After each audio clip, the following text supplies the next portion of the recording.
சங்கீதங்களின் புஸ்தகம் 51ஆம் சங்கீதம் அதனுடைய 11வது வசனம். சங்கீதங்களின் புஸ்தகம் 51 அதனுடைய 11வது வசனம். உமது சமூகத்தை விட்டு என்னை தள்ளாமலும்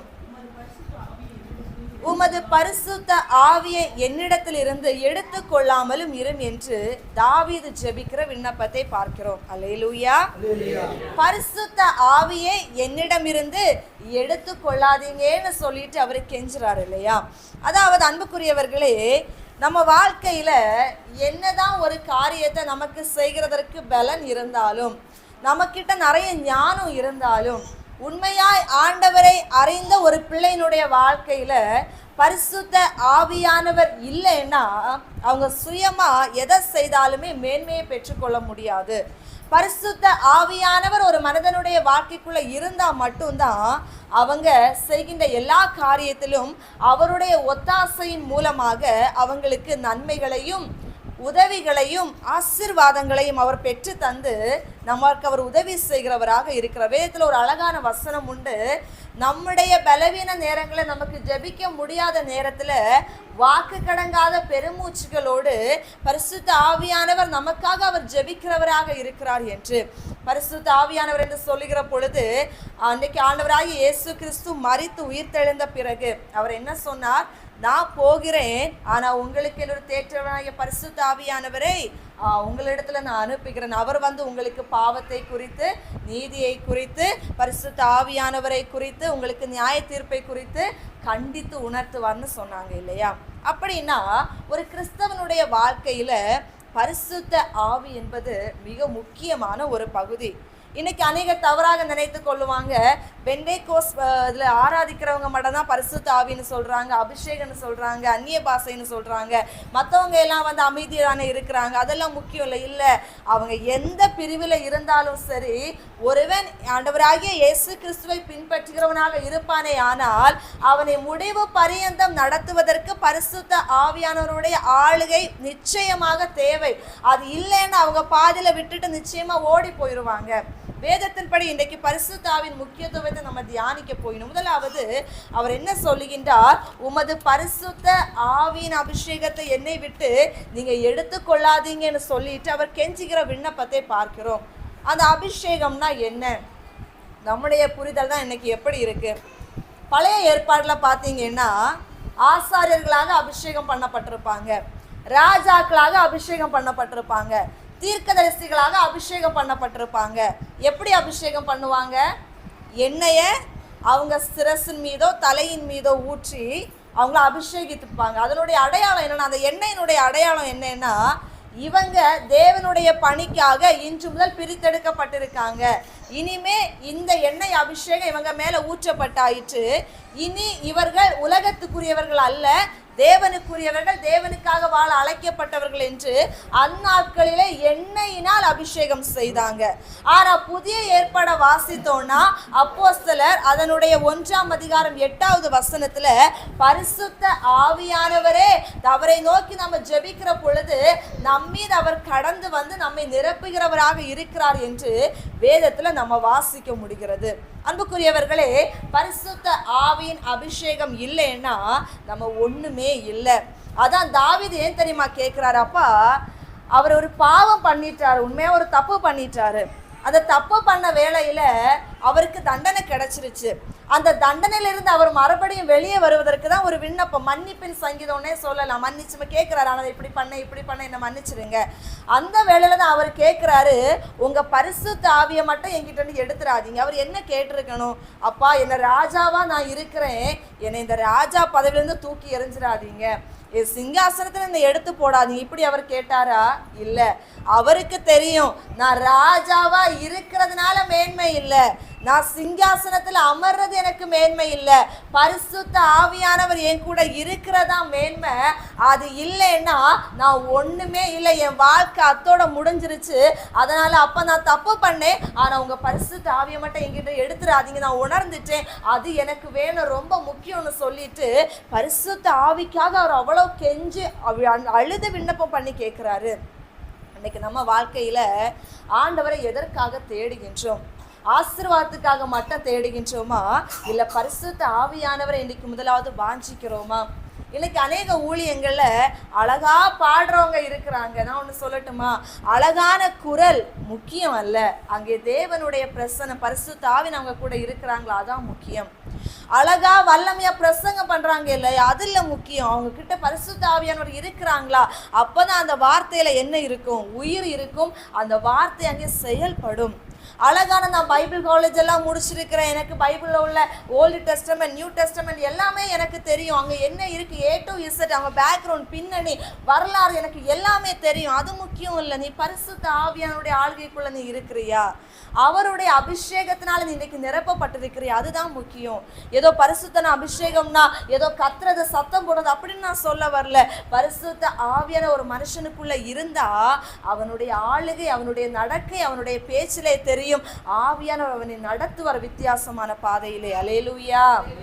ஆனால் இன்றைக்கு அநேகர் வெளி தோற்றமான ஏதோ ஒரு ஆடல் பாடல் அழகாக பேசுறது அவங்களுடைய நடவடிக்கைகளை மட்டுமே இன்றைக்கு பார்த்து பரவசம் அடைகின்றார்களே தவிர உள்ளாக தேவனுடைய ஆவியானவர் தானா இவங்களுக்குள்ள இருந்து செயல்படுகின்றார், கர்த்தருடைய பரிசுத்த ஆவியானவர் தானா இவங்களை நடத்துகின்றார், தேவ ஆவியானவர் தாமே இவங்களை அழைத்திருக்கின்றார், அவங்க செய்கின்ற காரியம் தேவனாலே தானா செய்கின்றார்கள் என்று யாருமே இன்னைக்கு கவனித்து பார்ப்பது இல்லை. வெளி தோற்றத்தை மாத்திரம் இன்றைக்கு பார்த்து ஜனங்கள் இன்னைக்கு ஏமாந்து கொண்டிருக்கிறாங்க.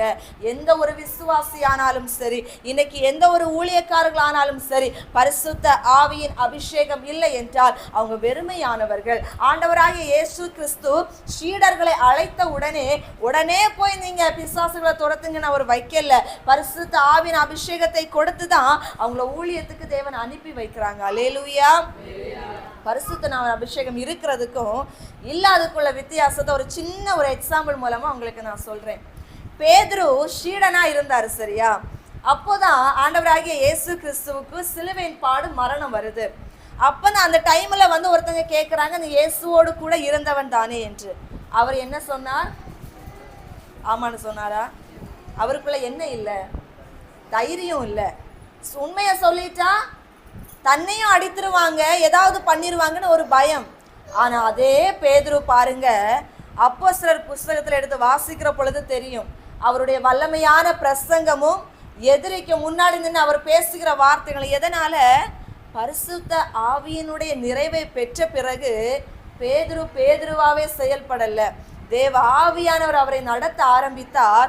ஒரு நாள் பயந்து இயேசுவை மறுதலித்த பேதுரு பிறகு சொல்லுகின்றார், மனிதனுக்கு கீழ்ப்படுகிறதை பார்க்கிலும் தேவனுக்கு கீழ்ப்படுகிறது அல்லவோ உத்தமம், ஆகையினால் நீங்க என்ன செய்தாலும் சரி நான் தேவனை குறித்து பிரசங்கம் பண்ணுவதை நிறுத்த மாட்டேன், அவருக்காக வாழ்வதை நிறுத்த மாட்டேன். நீங்க என்னை அரெஸ்ட் பண்ணாலும் சரிதான், ஜெயில போட்டாலும் சரிதான், அடித்தாலும் சரிதான், என்ன பண்ணாலும் சரிதான், ஆண்டவர் கொடுத்த ஊழியத்தை நான் செய்து கொண்டே இருப்பேன் என்று பேச துவங்கினது எப்பொழுது?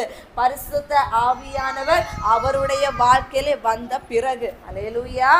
அதான் ரெண்டுக்குள்ள வித்தியாசம். தேவ ஆவியானவர் உள்ள இருந்தாங்கன்னா அவன் மனுஷனை பார்த்து பயப்பட மாட்டான், பிரச்சனையை பார்த்து பயப்பட மாட்டான், சூழ்நிலையை பார்த்து பயப்பட மாட்டான். ஆவியானவர் உள்ள இல்லை அப்படின்னா பிரச்சனையை பார்த்து, போராட்டத்தை பார்த்து, சோதனையை பார்த்து பயந்து என்ன பண்ணிடுவாங்க? ஓடி போயிடுவாங்க. இன்னைக்கு நீங்க உங்களுக்குள்ள கேள்வியை எழுப்பி பாருங்க, உங்களுக்குள்ள தேவ ஆவியானவர் இருக்கிறாரா என்று. அல்லேலூயா. இந்த பரிசுத்த ஆவியை இழக்க செய்கிற 5 காரியங்களை நம்ம வேதத்தின் மூலம் தியானிக்க போயிட்டோம். முதலாவது வாசியுங்கள், எபேசியர் 4ஆம் அதிகாரம் 30வது வசனம். எபேசியர் 4ஆம் அதிகாரம் அதனுடைய 30வது வசனம்.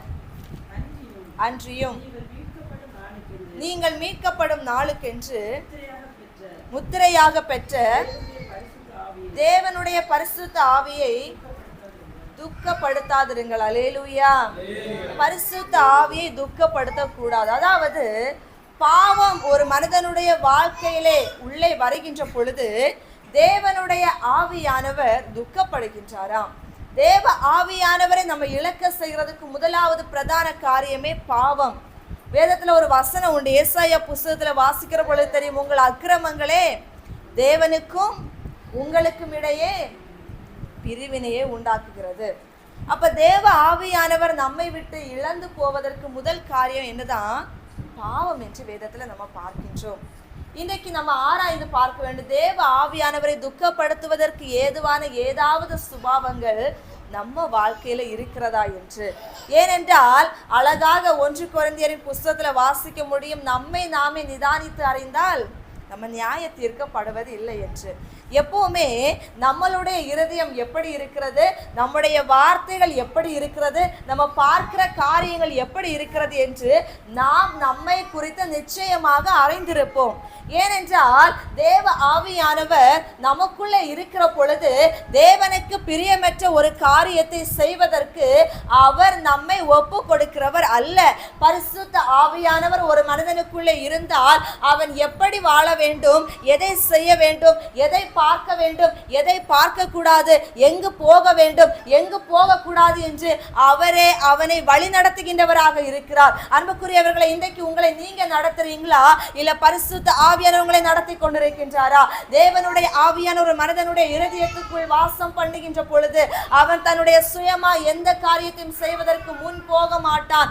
ஏனென்றால் தேவ ஆவியானவர் அவனை தவறான வழியிலே நடத்துவதற்கு இடம் கொடுக்காமல் இருக்கிறார். என் அன்பு ஜனமே, ஒன்னு சொல்லட்டுமா, இன்னைக்கு நம்ம கையில ஒரு போன் இருக்கு இல்லையா, நம்ம அந்த கையில இருக்கிற போன்ல நிறைய விஷயங்களை பார்க்கலாம், சினிமா பார்க்கலாம், சீரியல் பார்க்கலாம், நியூஸ் பார்க்கலாம், காமெடிஸ் பார்க்கலாம், இந்த என்டர்டைன்மெண்ட் விஷயங்களை பார்க்கலாம், ஆவிக்குரிய விஷயங்களை பார்க்கலாம், நன்மைகளை குறித்து பார்க்கலாம். ஆனால் ஒரு பரிசுத்த ஆவியானவர் ஒரு மனிதனுடைய வாழ்க்கையில இருக்கின்ற பொழுது தீமையான ஒரு காரியம், ஒரு சினிமா, ஒரு சீரியல், ஒரு இச்சைக்கு தகுந்த காரியங்கள் அங்க வருதுன்னா உடனே அதை ஸ்கிப் பண்ணி விடுறதுக்கு உங்க மனசுல ஒரு ஏவுதல் வரும். ஏன்னா நீ தேவ பிள்ளை, தேவ ஆவியானவருடைய பிள்ளை, இதை நீ பார்க்க கூடாது, இது உனக்கு அறியதல்னு ஸ்கிப் பண்ணி விடுறதுக்கு நம்ம மனசுல வரும்.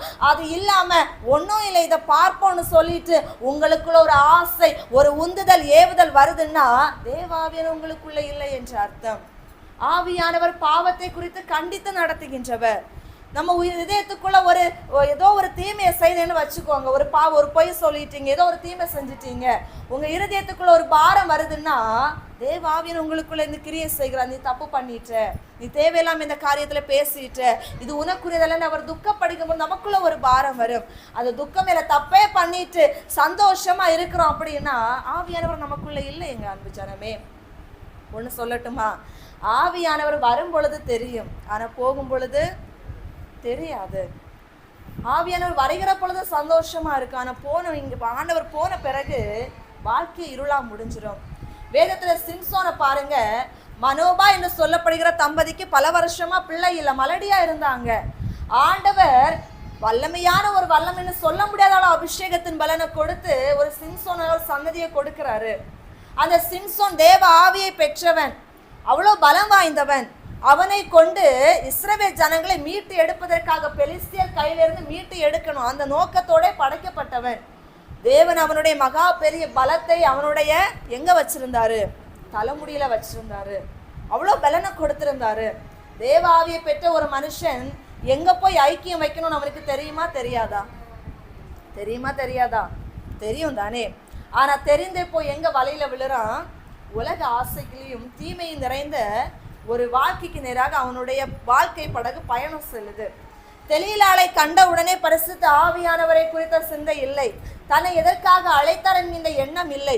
உலக ஐக்கியம், உலகத்துக்கு தீமையான ஒரு ஐக்கியம் அவன் தேவனுடைய பிள்ளை என்பதனையே மறக்க செய்து விட்டது. கர்த்தருடைய ஆவியானவர் அவன் மேல் இருந்தார் என்ற வசனமும் இருக்கு.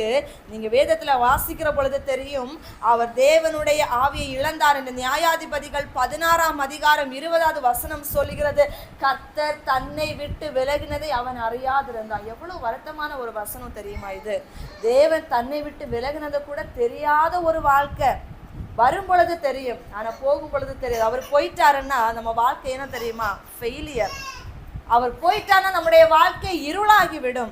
அவருடைய நடத்துதல் இல்லைன்னா எளிமையா பிசாசு நம்மளை வஞ்சித்து பாவத்துக்குள்ள போட்டு நம்ம சாப்டரை முடிச்சிருவான். அப்படிதான் சிம்சோனுடைய சாப்டர் எவ்வளோ பெருசா போக வேண்டிய அவருடைய வாழ்க்கை வரலாறு தெலீலாளோடு கூட முடிந்து விட்டது.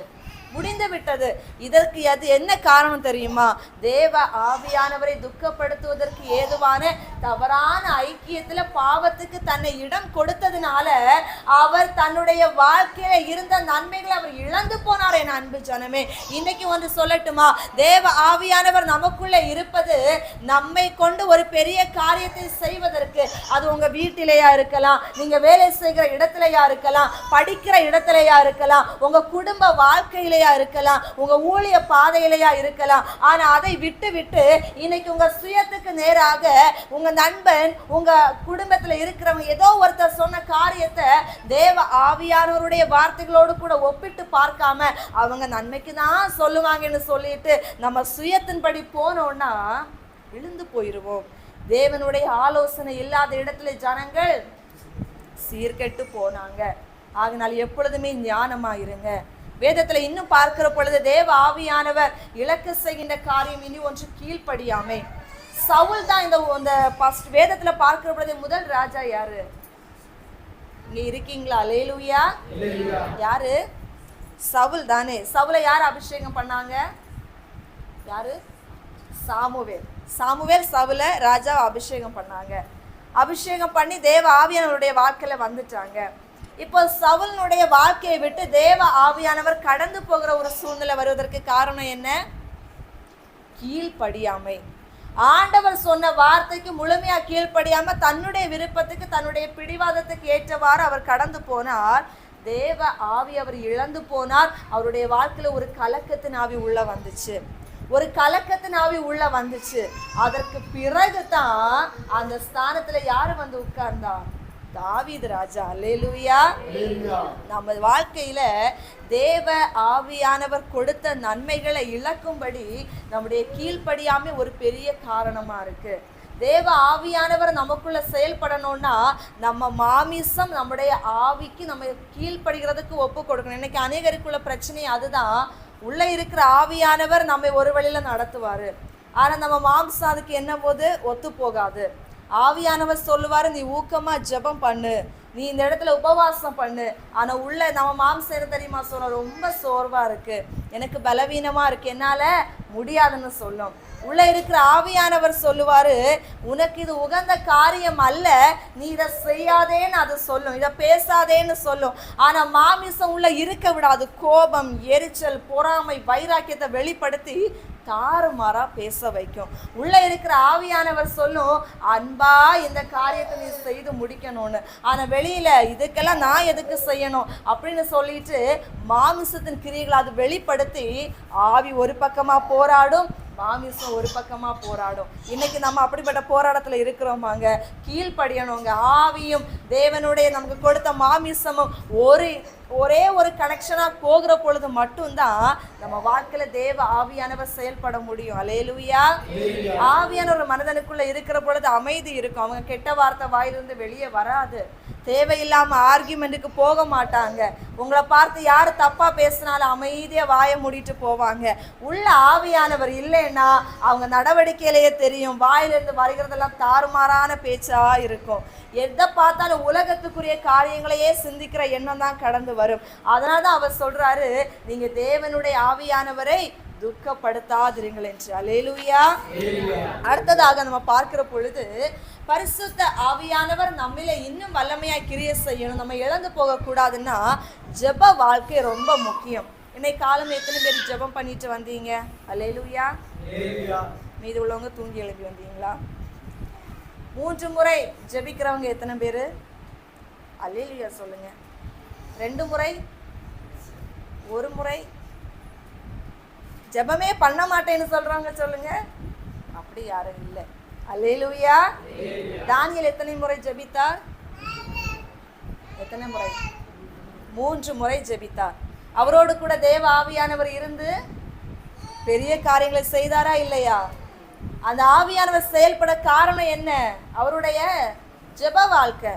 ஆண்டவராகிய இயேசு கிறிஸ்து அநேக அற்புதங்களை செய்தார், ஆனால் அவர் அநேக நேரம் தனித்திருந்து ஜெபித்தார். வேதத்துல வாசித்திருக்கீங்களா? அதிகாலையில போய் ஜெபிப்பார், தனிமையா மலையில போய் உட்கார்ந்து ஜெபிப்பார்.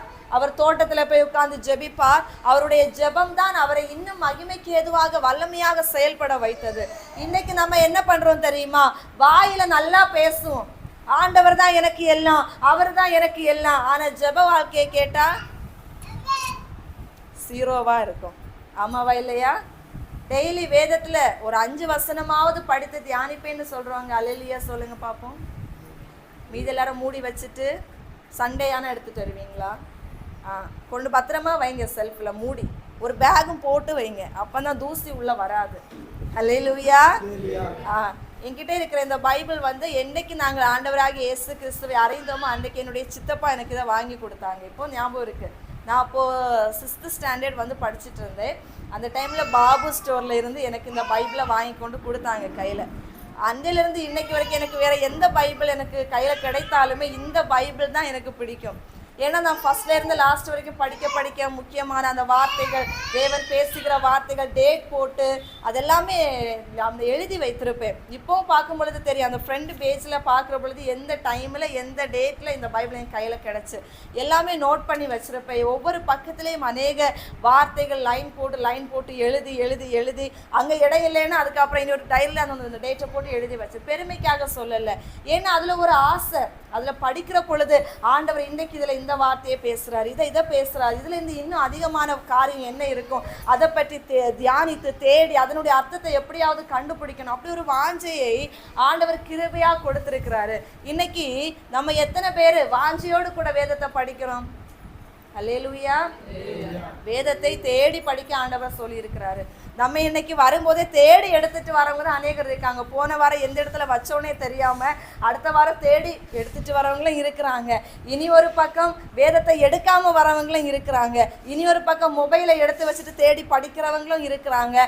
இனி ஒரு பக்கம் ஏதோ விருந்து வீட்டுக்கு போற மாதிரி போயிட்டு வரவங்களும் இருக்கிறாங்க. அல்லேலூயா. வேத வசனம் என்ன தெரியுமா? இதுதான் உங்களுக்கு பலமான ஆகாரம்னு பவுல் சொல்றாரு. இந்த பலமான ஆகாரத்தை உட்கொள்ளலைன்னா நீங்க பரிசுத்த ஆவிக்குள்ள நிலை நிற்க முடியாது, உண்மையா முடியாது. நான் சொல்றேன், தாவீதுடைய சங்கீதம் எல்லாம் எதை குறித்து இருக்கும்? சங்கீதத்துல நீங்க 119ஆம் சங்கீதத்தை முழுமையா வாசித்து பார்த்திருக்கீங்களா? அவர் வசனத்தை குறித்து கவிதையா எழுதியிருப்பாரு. உங்க வசனம் என் கால்களுக்கு தீபம், உங்க வசனம் என் பாதைக்கு வெளிச்சம். அப்பா, உங்க வசனம் இல்லைன்னா என் வாழ்க்கை இல்லை, என் துக்கத்துல நான் என்றைக்கோ நான் அழிந்து போயிருப்பேன்னு வசனத்தை குறித்து, ஜபத்தை குறித்து, விண்ணப்பத்தை குறித்து, ஆண்டவர் தப்புவித்த காரியங்களை குறித்து மகிமையாய் ஒவ்வொரு வார்த்தைகளையும் பாடி எழுதியிருப்பார் இல்லையா? நம்ம இன்னைக்கு எல்லாம் எப்பயோ எடுத்துட்டு அவசரமா ஓடும் பொழுது பைபிளை எடுக்கிறது, ஓபன் பண்றது, என்ன வசனம் வருது பார்த்துட்டு ஆண்டவர் பேசிவிட்டான்னு கடந்து ஓடுறது. ஆமாவா இல்லையா? இல்லைன்னா வாக்குத்தத்த வசனம் தானே கேலண்டர்ல இருக்கும்ல, ஒவ்வொரு டேட்டுக்கு கீழே அதை வாசித்து போறவங்களும் இருக்கிறாங்க. ஒன்று மட்டும் சொல்லுகின்றேன், வேதத்தை கேளாதபடி தன் செவியை விலக்குகிறவனுடைய ஜெபம் அருவருப்பானது. அவங்க சொல்றாங்க, வேதத்தை கேளாதபடி தன் செவியை விலக்குகிறவனுடைய ஜெபம் அருவருப்பானது. அதனால முதல் வார்த்தை இதுதான். ஆண்டவராகிய இயேசு கிறிஸ்து வார்த்தையின் தெய்வமாகத்தான் மனு உருவாக உலகத்துல வந்து பிறந்தாரு. அந்த வார்த்தையை கையில கொடுத்திருக்கிறாரு. ஒண்ணு சொல்லுகின்றேன், ஒவ்வொரு நாளும் நீங்க 3 வேளை சாப்பிடுறீங்களோ இல்லையோ, ஒரு வேளையாவது இந்த உணவை உண்மையா சாப்பிடுங்க.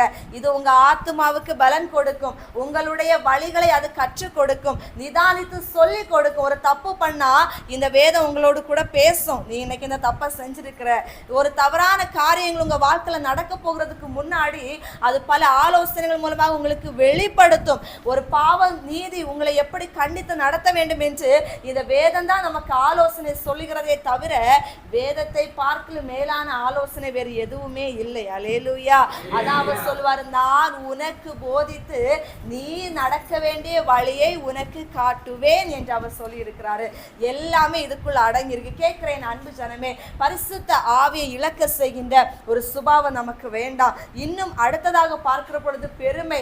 வேதம் சொல்லுகிறது, அவர் தாழ்மை உள்ளவர்களுக்கு கிருபை கொடுக்கிற தெய்வம், பெருமை உள்ளவர்களை எதிர்த்து நிற்கிற தெய்வம். தேவ ஆவியானவர் நமக்குள்ள கிரியை செய்யணும்னா எப்பொழுதுமே நம்மிடம் தாழ்மை இருக்க வேண்டும். இல்லை எனக்கு எல்லாமே தெரியும், இதெல்லாம் எனக்கு நேரமே தெரியும், இதெல்லாம் நான் பார்க்காத விஷயமானு பெருமை பேசக்கூடாது. சில பேர் சொல்லுவாங்க, நான் இல்லைன்னா இந்த ஊழியமே இல்லை, நான் தான் இந்த ஊழியத்தினுடைய அடிஸ்தானம்னு பேசுவாங்க. ஆண்டவர் சொல்லாரு, போடா, நீ இல்லைன்னா வேற ஒருத்தர் இல்லையா? சவுலை தூக்கி போட்டுட்டு தாவீதை வைக்க அவரால் முடியும்னா, பெருமை பேசுறவங்கள தூக்கி வீசிட்டு ஆண்டவருக்குரியவனை ஒருவனை தூக்கி வைக்க அவரால் முடியாத இருக்குமா?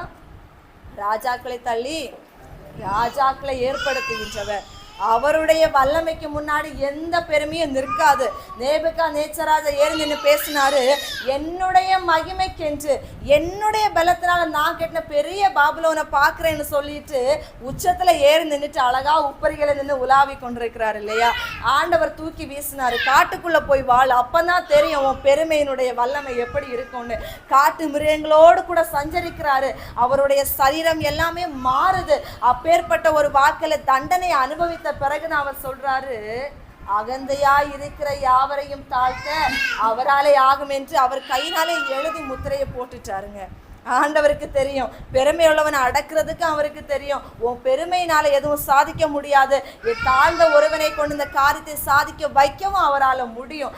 கேட்கிற என் அன்பு ஜனமே, ஆகையினால் தேவ ஆவியானவர் நம்மை விட்டு கடந்து போகாதபடி பெருமைக்கு நம்ம இடம் கொடுக்காம தாழ்மையுள்ள சிந்தையோடு கூட வாழ தேவன் இன்னைக்கு நம்மை பார்த்து பேசி கொண்டிருக்கின்றார். ஆகையினால் ஒவ்வொரு கிறிஸ்தவனுடைய வாழ்க்கையிலும் பரிசுத்த ஆவி மிக மிக முக்கியம். இன்னைக்கு நம்ம ஆண்டவரை பார்த்து கேட்க போகிறப்பா, எனக்கு பரிசுத்த ஆவியானுடைய நிறைவை எனக்கு தாருங்க.